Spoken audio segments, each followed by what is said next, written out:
kita butuh ahli. Kita undanglah ahli yang 3 ini, Pak Rismon, Pak Roy Suryo, dan Ibu Tifa. Katanya ini ahli ya. Dari Jadi situ asal muasal mereka. Baru tahun 2025. Kita dari tahun 2019 sudah berkutat dengan persoalan ini. jadi tadinya 3 orang ini diundang oleh Bang Egy sebagai ahli Iya, dari untuk TPUA sebagai ahli dari perkara Bang Egy. Tujuan awalnya kita kok jadi kita yang dimusuhi. Kayak si Tipa merasa ahli. Nanti dapat ahli yang benar melawan dia. Oh, saya siap di penjara. Kita boleh dong berjuang tapi jangan konyol. Siapa yang tidak lapor ke dia kalau statement di media dipecat? ada begitu. Ada.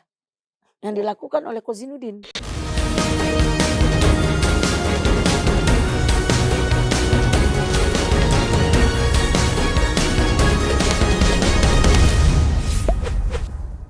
Selamat malam pemirsa cumi-cumi.com dimanapun berada. Ketemu lagi, ini episode pertama kita di tahun baru 2026. Selamat tahun baru, semoga di tahun 2026 ini kehidupan kita semakin baik. Mengawali tahun kita akan ngobrol di studio kita. Hadir untuk kedua kalinya Ibu Elida Neti. Selamat datang Bu, terima kasih. Sibuk hampir gak jadi karena kemarin kontak Bu, ini banyak nih yang minta Ibu untuk klarifikasi atas podcast kita yang pertama ya Bu, obrolan kita yang pertama. Itu waduh, komentarnya itu berapa ribu, mungkin udah 3.000 kali sekarang. Ada beberapa hal nanti yang kita perlu, karena saya merasa bertanggung jawab. Waktu itu saya yang beri ruang dan waktu untuk Ibu bicara, lalu ada komentar yang A, B sampai Z itu. Nah, saya merasa bertanggung jawab untuk kembali memberi ruang ke Bu Elida Neti untuk meluruskan beberapa hal. Dan terima kasih sekali. Tadinya udah di Riau ya Bu ya? Iya. Tadi udah di Baru Riau. tadi pagi datang. Tiba-tiba balik lagi. Iya, pesawat jam 9. Dan di Riau kegiatannya padat. Sempat ke Aceh juga kalau tidak salah ya. Mengunjungi korban bencana. Luar biasa Ibu ini. Usia 63. Terima kasih sudah datang. Kita langsung mulai aja. Pertama sekali saya aturkan terima kasih atas pertemuan silaturahmi hari ini untuk statement-statement meluruskan tentang beberapa hal. Kemudian saya juga mengucapkan selamat tahun baru. Mudah-mudahan di 2026 ini kita tidak terlalu fokus dengan perkara ijazah melulu, tentang ekonomi, tentang penderitaan rakyat yang butuh pekerjaan.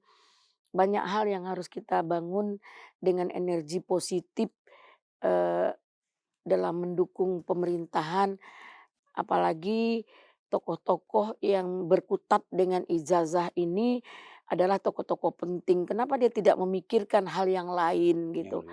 Boleh deh ijazah ini kita luruskan, namun jangan terlalu fokus sehingga mengabaikan yang lain gitu. Tugas-tugas kita banyak untuk negara ini, yaitu kepentingan-kepentingan yang lain gitu. Yang lebih besar. Dan hari ini dari Polda. Ya, saya tadi menelpon Adinda bahwa saya sudah berada di Polda. Begini, beberapa minggu yang lalu saya masukkan permohonan untuk kepentingan Bang Egy berobat. Permohonan ini dasar kemanusiaan. Nah, setelah saya masukkan, hampir setiap minggu saya follow up. Sama ketika saya memasukkan gelar perkara, setiap minggu saya follow up. Kapan gitu. Sama dengan ini. Alhamdulillah rasa capek saya, rasa ini saya juga hilang. Walaupun saya meninggalkan, yang di sana, di sini saya ada lampu hijau bahwa pihak kepolisian, eee, memberikan, izin, eee, untuk Bang Egy berobat, tapi masih menunggu proses. Mmm. Mudah-mudahan, prosesnya lancar. Kami berharap, eee, pihak Polda Metro Jaya khususnya atau Polri ya, eee, memberikan, izin berobat, mencabut pencekalan, eee, agar Bang Egy segera berangkat berobat ke Malaysia, ke Penang. Luar biasa. Jadi demi kepentingan klien, ibu yang tadinya mau merayakan tahun, baru bersama keluarga, balik lagi ke Jakarta. Ya, Karena ada informasi dari kepolisian untuk bertemu gitu ya, Bu, ya? ya, ada peluang untuk bisa bisa bertemu. Saya kan minta berkoordinasi, pingin ketemu. Ya, mereka boleh deh hari Rabu. Saya nggak bantah lagi. Mmm. Eee, apa nggak setelah tahun baru, nggak begitu. Namanya juga kita berharap, Iya. kita minta tolong ya. Ya kapan mereka bisa, saya langsung kejar untuk agar dapat mendapat kepastian tentang, bagaimana proses permohonan kita, apakah stuck atau berjalan dengan baik. Berarti dari kemarin setelah kan itu salah satu permohonan Ibu waktu mengajukan gelar perkara khusus kan, supaya apa, pencekalan Bang Egy keluar negeri itu dicabut karena dia punya kebutuhan untuk berobat. Artinya dari beberapa poin itu, satu poin itu udah mulai ada lampu hijau lah ya, walaupun, eee masih dalam proses. Luar biasa, berarti Ibu benar-benar jauh dari hingar-bingar dan fokus nih untuk kepentingan Bang Egy. Dan ini berarti kan beredar kemarin itu, Bang Mmm, Egy marah, Bang Egy nggak setuju dengan pernyataan Ibu. Bang Egy tidak bertanggung jawab atas pernyataan Ibu di wawancara kita. Tapi dengan ini berarti Bang Egy benar-benar masih percaya sama Bu Elida sebagai lawyer-nya Bang Egy kan? Benar begitu, Bu? iya. Jadi begini, eee, saya mengurai sedikit, ketika tersangkanya Egy Sujana, kami kaget. Terus semua sibuk ingin gelar perkara, ingin, prapit. Saya bilang sama Bang Egy, "Bang, kita tak usah prapit, kita gelar perkara." Terus kami ini, pengacara Bang Egy sekitar 48 orang, termasuk ada anaknya di sana, yang koordinator pengacara Bang Egy itu adalah Pak Alkatiri. Mhm. Nah, tentu punya pendapat hukum yang berbeda, namun saya tetap memberi keyakinan kepada Bang Egy agar kita harus gelar perkara. Tanggal 8 Bang Egy tersangka, tanggal 14 surat gelar perkara sudah kami masukkan. Kita harus memahami apa itu gelar perkara. Mmm. Kadang-kadang banyak yang tidak paham, maksud saya banyak dalam konotasi dalam 8 tersangka ini. Kita fokus kepada klien kita. Bang Egy Sujana, dia terlapor lah anggap. Kemudian dia sakit, dia berargumen melalui tulisan dan memberikan laporan medis, menyerahkan kepada pihak, Polda bahwa dia tidak layak untuk di-BAP. Jadi dalam hal ini Bang Egy belum pernah di-BAP karena sakit.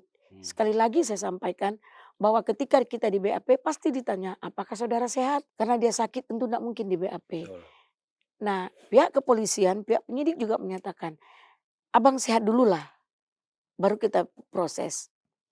Kita nggak tahu dengan berjalannya proses dengan 8 yang lain, Mhm. waktu itu terlapornya 12. 12. Ternyata 8 tersangka termasuk Bang Egy.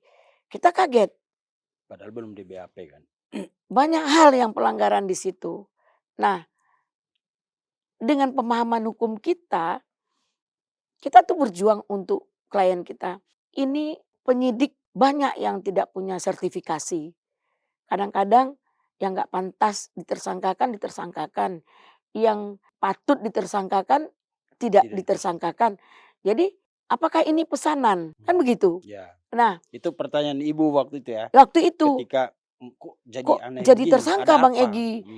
Terus dianggap adalah Roy Suryo CS. Kita tidak mau menjadi di-include-kan karena hukum itu melekat pada diri sendiri. Pribadi. Siapa berbuat apa, itu harus kita garis bawahi. Nah, dalam hal ini Bang Egy tentu harus punya alasan hukum.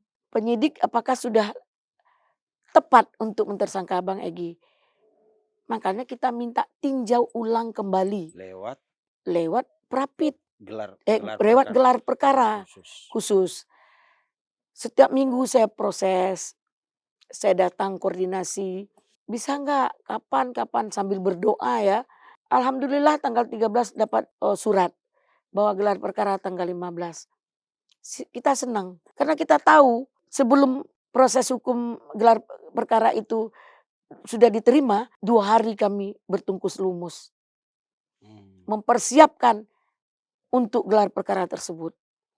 Alasan-alasan hukum kami tuangkan. Kemudian kami minta ahli bahasa dan ahli pidana. Dan juga kami minta saksi ada cat, yaitu dari pihak media. Yang ahli pidana Pak Muzakir, Profesor Muzakir yang cukup kondang. Ya. Nah, terus dan juga ahli bahasa dari kampus. Ahli menyampaikan kalau Bang Egy tidak pernah di BAP, tentu keberadaan kami akan tidak tepat. Maka kami akan lakukan legal opini. Legal opini dari pendapat ahli. Nah, di-include-kanlah dengan pendapat hukum dari kami. Pak Alkatiri, Isbul, saya gitu. Dan teman-teman yang lain. Untuk bahan dalam gelar gitu. Apa penetapan tersangka itu kan berarti timnya Bang Egy tuh malah menarik diri, diem, lalu membuat strategi untuk gelar perkara khusus itu kan. Dipersiapkan saksi ahli yang dibutuhkan memang untuk gelar perkara itu. Sementara kan kita lihat di ruang publik, dan saya nggak pernah lihat, kayaknya Pak Alkatiri juga nggak ada ya di perdebatan di media itu.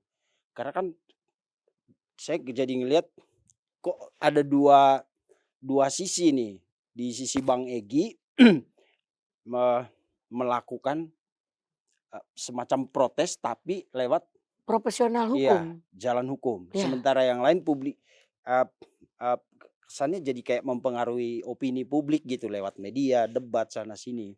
Inilah yang saya sayangkan. Mereka kadang-kadang tidak memahami apa yang menjadi landasan hukum yang mereka lakukan. Mereka merasa pendapatnya adalah benar. Bahwa kita ini adalah di bawah mereka semua. Saya garis bawahi ketika gelar perkara itu terjadi, saya lihat kok adil semua. Sementara tidak bermohon. Sampai statement dari DHL, kami tidak bermohon untuk gelar perkara, tapi karena kami diundang, kalau boleh kami mengikuti, saya terima kasih kepada pimpinan, kata Pak DHL. Tapi pengacara saya masih di jalan. Yang melakukan, yang memasukkan pendapat hukum tentang tersangka itu DHL. Kita. DHL kan menyusul. Kita. Kenapa kita lakukan itu? Kita mempertanyakan gelar perkara itu dihadiri oleh semua ahli petinggi kepolisian. Ada 4 atasannya para penyidik. Iya, ada 4 jenderal, 5 jenderal saya nggak begitu ini. Dari Warsidik, Irwasum, dari Propam, dan juga dari Dir Bareskrim sebagai pimpinan dari gelar perkara tersebut. Ada ombudsman lagi. Terus ada ombudsman lagi. Di situ sebenarnya seharusnya semua tersangka mengambil kesempatan karena tidak mengajukan tapi ikut diundang, persiapan dong untuk membela klien kita tentang penetapan tersangkanya. Dasar-dasar hukum apa klien kita dijadikan tersangka? Dipertanyakan. Seharusnya itu. Saya nggak tahu narasi apa yang dalam pikiran mereka. Apa yang dilakukan mereka dalam gelar perkara itu hanya berkutat tentang ijazah. Maksudnya gimana itu? Kan nggak nyambung. Ijazah itu kan pokok persoalan kita. Sementara kita tidak berhadapan dengan pokok persoalan. Kita berhadapan dengan gelar. Iya. Di gelar ini klien saya jadi tersangka. Dituduh apa? Dituduh tentang penghasutan, pencemaran nama baik dan fitnah. Itu klien saya, Pak Egy Sujana. Tidak ada tentang ijazah dan yang lain hal. Karena kita udah selesai tentang ijazah. Kami dari 2019 kan sudah bilang, kami menggugat tentang kebohongan Pak Jokowi. Kenapa? Waktu itu Habib Rizik dikira berbohong. Penjara 4 tahun. Di penjara 4 tahun. Benar tidaknya mereka di penjara. Ini politik kan? Nah, Ratna Sarumpait berbohong 4 tahun. Kami berpikir dengan Pak Egy Sujana sebagai pemerhati dalam pimpinan untuk bangsa ini. Tanpa ada orang-orang yang mengkritik apakah loss bangsa ini dengan semaunya dan seenaknya. Kan enggak juga. Betul. Jadi Bang Egy akhirnya coba kita gugat. Karena ada permintaan dari klien untuk menggugat tentang SMK. Ya, mobil SMK. Mobil SMK ini yang termasuk bahan bagi kami. Dari 66. Kalau 66 kebohongan Pak Jokowi dapat kita temukan. Kita buktikan. Kali 4. Kali 4. Ratusan tahun Pak Jokowi di penjara. Nah, ini kan tidak. Karena NO. Kemudian Bang Egy didatangi oleh Gus Nur yang Jokowi undercover itu. Oleh Bambang Tri, maaf. Bambang Tri. Kemudian Gus Nur ini seorang ustadz muabalah. Yeah. Menyumpah, apakah benar omongan kamu dapat dipercaya. Tapi karena dia ikut menyumpah, karena ini termasuk juga politik, ya dia dimasukkan pesakitan. Ya. Dan kemarin sudah dibebaskan ya Bu ya. Ya. Nah dalam hal ini Bang Egy secara profesional tetap mengikuti persidangan. Ya. Persidangan mereka kena 4 tahun juga. Kemudian Bang Egy tidak puas membuat laporan ke Bareskrim yaitu Dumas mempertanyakan kenapa mereka ditahan sementara ijazahnya tidak diperlihatkan. Dengan hal itu kita butuh ahli. Kita undanglah ahli yang 3 ini. Pak Rismon, Pak Roy Suryo dan Ibu Tifa. Katanya ini ahli ya. Dari situ asal muasal mereka. Baru tahun 2025. Kita dari tahun 2019 sudah berkutat dengan persoalan ini.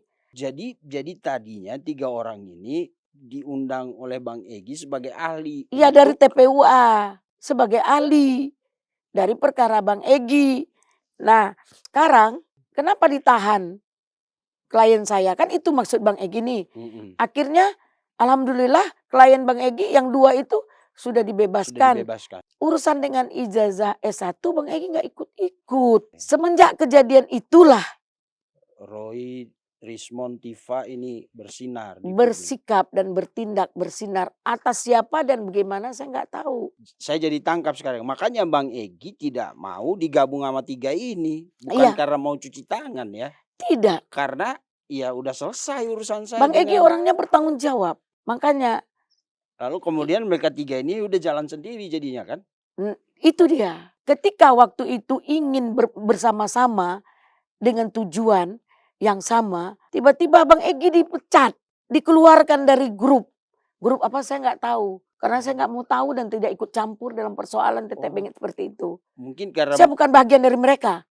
Jadi benar ya Bang Egy bukan bagian dari 3 ini jadinya. Kalau dalam kasus isu yang sekarang ya. Jadi ya, memang ini saya luruskan kepada semua pemirsa ya.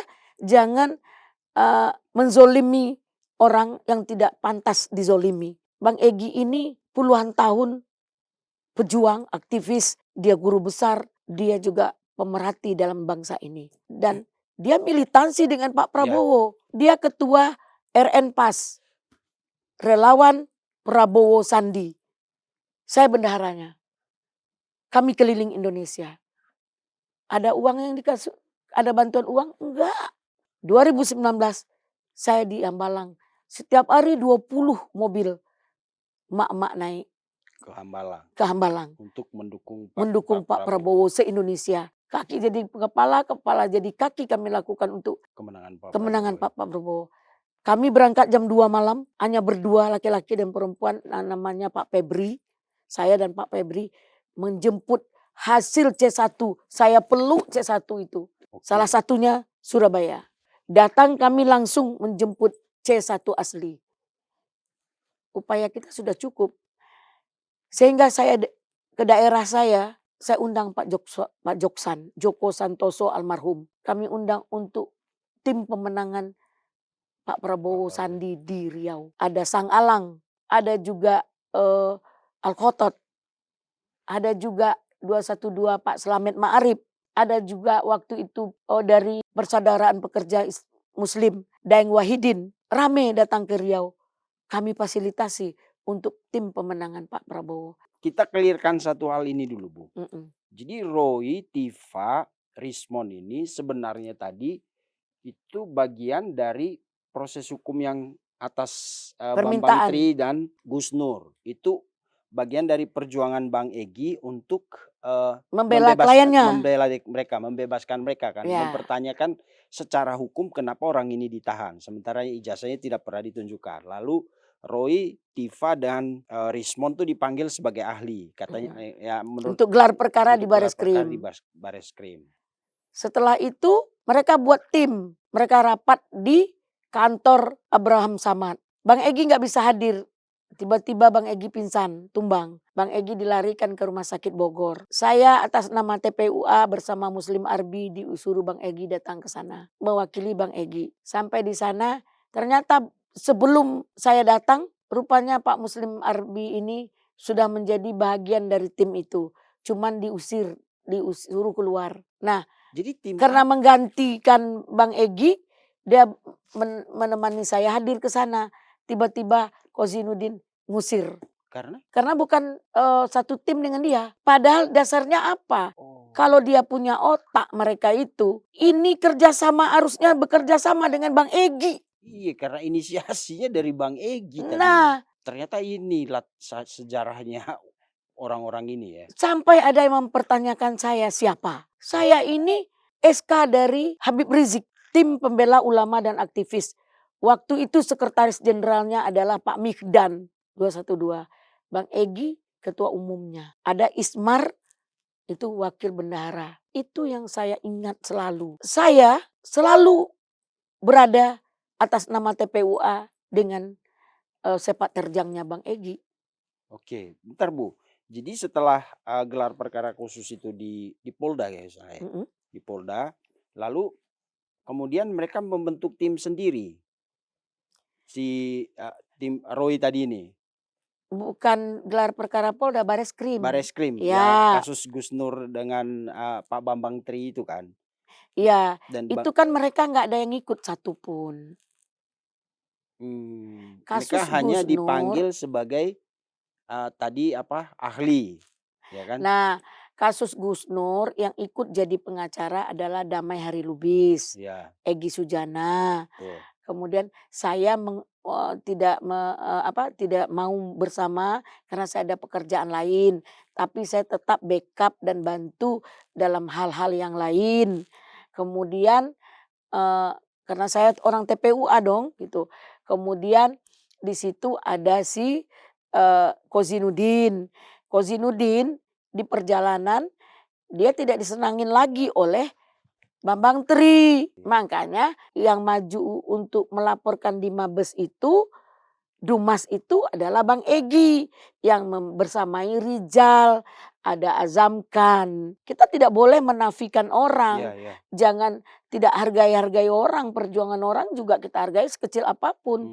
Saya begitu, nggak pernah saya sirik sama orang. Oke, jadi kepentingan awalnya ini untuk menyelamatkan Bambang Tri dengan si Gus Gus Nur. Nur. Ya, Lalu Bang Egy minta Roy, Tifa, Roy Suryo, Tifa sama Rismon sebagai ahli, ya itu pakar. ya pakar. Lalu terjadilah gelar perkara. Setelah gelar perkara, mereka kemudian bikin tim sendiri. Nah, di gelar perkara itu fungsi mereka nggak ada Lah. karena tidak dilihatkan ijazah. Akhirnya gelar perkara itu walk out Bang Egy-nya.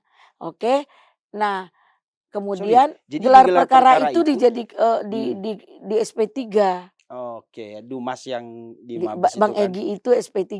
Karena menurut pendapat hukum dari koordinator kita yaitu Alkatiri, ini kurang tepat, dia buat menyurati Warsidik dan Propam. Karena tidak puas dengan gelar perkara tersebut. Tidak ada berkutat tentang persoalan lain. Sampai kami tiba-tiba dilaporkan oleh Pak Jokowi. Kami tetap menarasikan hukum tentang Bang Egy. Bang Egy sakit, bagaimana pembelaan Bang Egy, tetap berkutat dengan klien kita. Kita nggak tahu mereka itu menjadi sebuah grup protes ijazah S1. Mereka itu Roy Suryo, Tifa, Rismon. Ya termasuk. Ya. Dalam hal ini mungkin ya kita harus hargai mereka punya keahlian. Tapi apakah sudah tepat? Kayak si Tifa merasa ahli.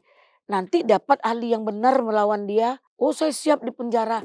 Kita boleh dong berjuang tapi jangan konyol. Bentar Bu, jadi saya clearin dulu. Jadi tadi awalnya misinya adalah membela Gus Nur dengan Bambang Tri. Tiba-tiba dalam perjalanan jadi pecah ini, mereka memisahkan diri lah ya. Bukan lagi isu Bambang Tri dengan Gus Nur, tapi mereka udah isu ijazah Pak Jokowi yang mereka pastikan loh, bukan duga loh, kalau dari pernyataan mereka kan. Mereka pastikan itu palsu. Lalu mereka membentuk grup sendiri, bertemu di kantor Pak Abraham Samad.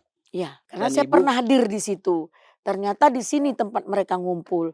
Oh begini mereka rupanya. Tapi menurut saya bagus ada tempat kita untuk rapat. Namun kok jadi ada tujuan awalnya kita, kok jadi kita yang dimusuhi. Gestur mereka dengan keberadaan kita tuh tidak baik, tidak senang. Ini bukan kasus hukum, merasa terhimpit dengan publikasi ini. Berarti mereka tidak paham apa yang mereka lakukan. Mereka melakukan ini untuk publikasi doang. Siap. Sehingga narasi hukumnya terabaikan. Dan waktu datang ke kantor Pak Abraham itu karena diminta Bang Egy, Ya. mewakili Bang Egy sebenarnya kan.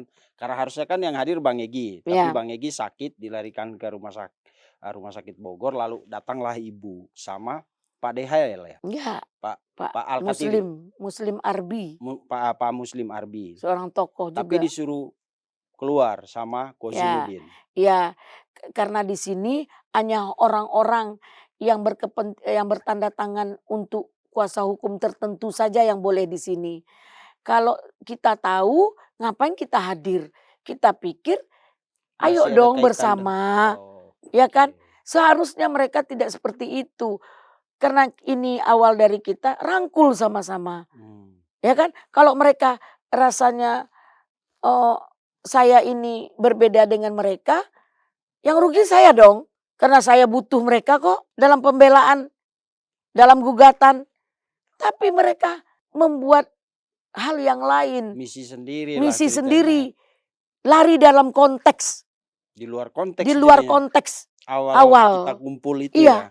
Makanya dia nggak nganggap kita ya nggak apa-apa. Makanya kita hormati. Saya nggak buat statement, saya nggak boncari media. Ya. Oh mereka sedang mengadakan perkumpulan sehingga Bang Egy dipecat, sehingga Alkatiri diusir, sehingga dia tidak senang dengan Tifa dia usir. Siapa yang tidak lapor ke dia kalau statement di media dipecat? Ada begitu? Ada. Yang dilakukan oleh Kozinudin. Jadi akhirnya yang ngelit itu Kozinudin. Ya, jadi ini apa-apaan ini? Jadi artinya kalau jalan bawa map, mau ke TV One, mau ke E-News, mau ini, Kompas. Masya Allah. Urusan hukumnya nggak diperhatikan. Ngapain? Kapasitasnya yang dikatakan dia adalah non litigasi. Apa pandangan hukumnya tentang perkara ini? Kok bisa klien saya tersangka? Saya harus pembahasan dong tentang klien saya. Saya lebih tenang dengan tidak membersamai mereka. Karena saya lakukan dengan Oke. profesional, bagaimana status Bang Egy. Tadi saya pertanyakan, eee, proses hukum Bang Egy seperti apa, tentu harus berbeda dong. Hmm, oke. Hukumnya juga berbeda. Ya. Bang Egy tidak ada dalam tuntutan itu, tidak ada tentang permasalahan ijazah yang 32 dan 45 Ya. berapa tuh, saya nggak tahu itu mereka digugat berapa, saya nggak tahu. Yang saya tahu hanyalah klien saya. Karena begini, seharusnya kita membersamai, tapi justru pengacara dari klien itu merugikan kliennya sendiri. Ya. Dia arogansi. Masa seorang pengacara bertengkar, ijazahnya palsu, ijazahnya palsu. Dia pengacara atau apa? Kadang-kadang apakah kita nih ahli? Apakah kita nih pengacara? Atau kita nih penggugat? Apa kita nih musuh?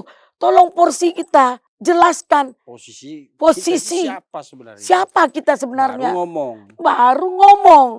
Landasannya jelas ya. Iya, Kalau pengacara ngomongnya nggak begitu nggak harusnya. begitu. Makanya saya menyampaikan statement saya jelas. Jadi kalau Ibu bicara keras pun berbeda dengan apa yang disampaikan oleh timnya Roy dan kawan-kawan, nggak ada beban dong. Nggak ada beban. Karena Saya nggak ada misinya urusan dengan mereka. Ya. Saya hanya mempertahankan bagaimana Bang Egy diselamatkan secara hukum. Oke. Dan jalan yang selalu dilakukan oleh Bang Egy adalah jalan hukum. Satu, jangan dibilang Bang Egy pengecut. Pada 2019 ketika Bang Egy membela Pak Prabowo, membuat statement di depan rumah Prabowo di Kartanegara, Iya, Kertanegara.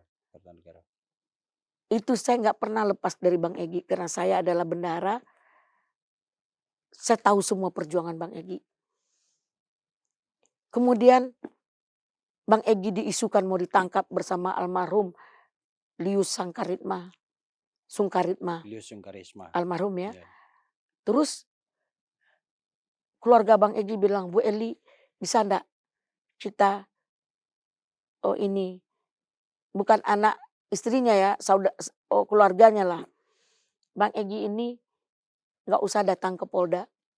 Terus kasihan adik saya satu-satunya laki-laki. Namanya juga keluarga yang sayang sama adik. Bang Egy ini anak manja nih. 7 kalau saya bersaudara, dia sendiri laki-laki. Perempuan 7. 8 atau 7 ya lupa saya. Nah, terus Bang Egy ini minta pendapat saya. Semua orang melarang dia untuk datang ke Polda. Bu Eli, saya pasti ditahan.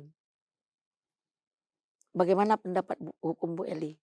Apakah saya nggak datang, bersembunyi, atau saya ke Polda?